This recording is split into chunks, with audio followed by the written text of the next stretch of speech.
എല്ലാ കൂട്ടുകാർക്കും എൻ്റെ ചാനലിലേക്ക് സ്വാഗതം. ഇന്ന് നമ്മൾ നോക്കാൻ പോകുന്നത് മൺഡേ ലവ് റീഡിംഗ് ആണ്. അപ്പോൾ നാളെ നിങ്ങളുടെ ലവ് ലൈഫിൽ എന്താണ് സംഭവിക്കാൻ പോകുന്നത്? ഒരു പക്ഷേ നിങ്ങൾ തമ്മിൽ പിണക്കം ഉണ്ടായിട്ടുണ്ടാവാം, അല്ലെങ്കിൽ എന്തെങ്കിലും ഇഷ്യൂസോ അല്ലെങ്കിൽ സംശയങ്ങളോ ഒക്കെ ഉണ്ടെങ്കിൽ അങ്ങനെയുള്ള ആൾക്കാർക്കുള്ള റീഡിംഗ് ആണ്. നിങ്ങൾക്ക് സംശയമുണ്ടോ നാളെ ഇനിയിപ്പോൾ എന്താണ് സംഭവിക്കാൻ പോകുന്നത്, അങ്ങനെയൊരു ഡൗട്ട് നിങ്ങൾക്ക് ഉണ്ടെങ്കിൽ അങ്ങനെയുള്ള ആൾക്കാർക്കുള്ള റീഡിംഗ് ആണ്. അപ്പോൾ എന്താണ് യൂണിവേഴ്സിന് പറയാനുള്ളതെന്ന് നോക്കാം. മൺഡേ മെസ്സേജാണ് നമ്മൾ നോക്കാൻ പോകുന്നത്.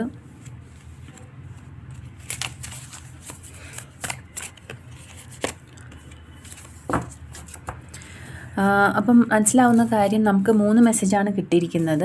അതിൽ ഒരു മെസ്സേജിൽ നമുക്ക് മനസ്സിലാവുന്നത് ഒരു സെലിബ്രേഷൻ അല്ലെങ്കിൽ ഒരു ജോയ്. നിങ്ങൾ പിണങ്ങിയിരിക്കുന്ന വ്യക്തികളാണെങ്കിൽ നിങ്ങൾ തമ്മിൽ ചേരാനുള്ള ഒരു സാധ്യത കാണുന്നുണ്ട്. ഒരു മാരേജ് അല്ലെങ്കിൽ നിങ്ങൾ തമ്മിലുള്ള ഒരു കമ്മ്യൂണിയൻ, അങ്ങനത്തെ ഒരു കാര്യമാണ് കാണുന്നത്. വീട്ടിൽ നിന്ന് പിണങ്ങിപ്പോയ ആൾക്കാരാണെങ്കിൽ വീട്ടിലേക്ക് തിരിച്ചു വരുന്നതായിട്ടും, അല്ലെങ്കിൽ പിണങ്ങിയിരിക്കുന്ന കമിതാക്കളാണെങ്കിൽ നിങ്ങൾ തമ്മിലൊരു കമ്മ്യൂണിയനായിട്ടാണ് കാണുന്നത്. ഒരുമിച്ച് നിങ്ങൾ വരുന്നു, പിണക്കോ അല്ലെങ്കിൽ മിസ്അണ്ടർസ്റ്റാൻഡിങ്സോ ഒക്കെ നിങ്ങൾ പറഞ്ഞ് സംസാരിച്ച് തീർക്കുന്നതായിട്ടാണ് കാണുന്നത്. സെക്കൻഡ് മെസ്സേജ് എന്ന് പറയുന്നത്, ഇത് ചില വ്യക്തികൾക്ക് എങ്ങനെയാണെന്ന് വെച്ചാൽ നമ്മൾ കാത്തിരിക്കുകയാണ്. പക്ഷേ ഇതിനകത്ത് നിങ്ങളൊരു സത്യാവസ്ഥ മനസ്സിലാക്കുന്നുണ്ട്. നിങ്ങളുടെ വ്യക്തിയെക്കുറിച്ച് നിങ്ങളിതുവരെ വിചാരിച്ചൊരു കാര്യമല്ല, അതിനപ്പുറത്തേക്ക് നിങ്ങൾക്ക് ചില സത്യങ്ങൾ മനസ്സിലാവുന്നു.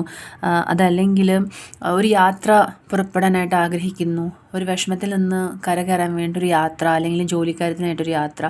അപ്പോൾ അങ്ങനെ ഒരു യാത്രയുള്ളതായിട്ടാണ് കാണുന്നത്. കുറച്ച് ദൂരേക്കൊക്കെ ആയിട്ടാണ് കാണുന്നത്. അതായത് ഇപ്പം വിദേശത്തേക്ക് പോകാൻ ആഗ്രഹിക്കുന്നവരാണെങ്കിൽ അങ്ങനെ ഒരു നല്ല ഒരു വാർത്ത നാളെ നിങ്ങൾക്ക് കേൾക്കാനായിട്ട് സാധിക്കും. അങ്ങനെ ആഗ്രഹിച്ചിരിക്കുന്നവരോ അല്ലെങ്കിൽ അല്ലാത്തവരോ, അങ്ങനെ ഈ ഒരു സെക്കൻഡ് കാർഡ് മെസ്സേജ് എന്ന് പറയുന്നത് ട്രാവൽ അല്ലെങ്കിൽ നിങ്ങളുടെ ഒരു പ്ലാനിങ് അല്ലെങ്കിൽ നിങ്ങളുടെ ആഗ്രഹപ്രകാരം ഒരു ദൂരയാത്ര വരുന്നതായിട്ട് കാണുന്നു. Third card wheel of Fortune ആണ്.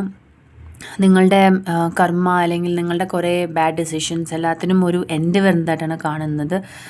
പിന്നെ ചില ആൾക്കാർക്ക് അത് നല്ലൊരു സംഭവമായിരിക്കും, അങ്ങനെ യാത്ര അല്ലെങ്കിൽ വിസയ്ക്ക് വേണ്ടി കാത്തിരിക്കുന്ന ആൾക്കാർ, അതല്ലെങ്കിൽ ഒരു കല്യാണം, ജോലി, എല്ലാം പോസിറ്റീവ് ഒരു വാർത്ത വരുന്നതായിട്ടാണ് കാണുന്നത്. അപ്പോൾ നാളെ എന്തുകൊണ്ടും നല്ല ഒരു ദിവസമാണ്. തിങ്കളാഴ്ച എല്ലാം പോസിറ്റീവായിട്ടാണ് കാണുന്നത്. 3 മെസ്സേജും പോസിറ്റീവാണ്. അപ്പോൾ ഏത് കാർഡ് നമ്മൾ ചൂസ് ചെയ്താലും പോസിറ്റിവിറ്റി ആയിട്ട് കാണുന്നതിനാൽ ഈ ഒരു വീഡിയോ കാണുന്ന എല്ലാവർക്കും തന്നെ നല്ലൊരു ദിവസമായിരിക്കും എന്നാണ് മനസ്സിലാവുന്നത്. എല്ലാവർക്കും താങ്ക് യു ഫോർ വാച്ചിങ്. ഒരു ശുഭദിനം പ്രതീക്ഷിച്ചുകൊണ്ട് ഞാൻ ഇവിടെ നിർത്തുന്നു. Thank you.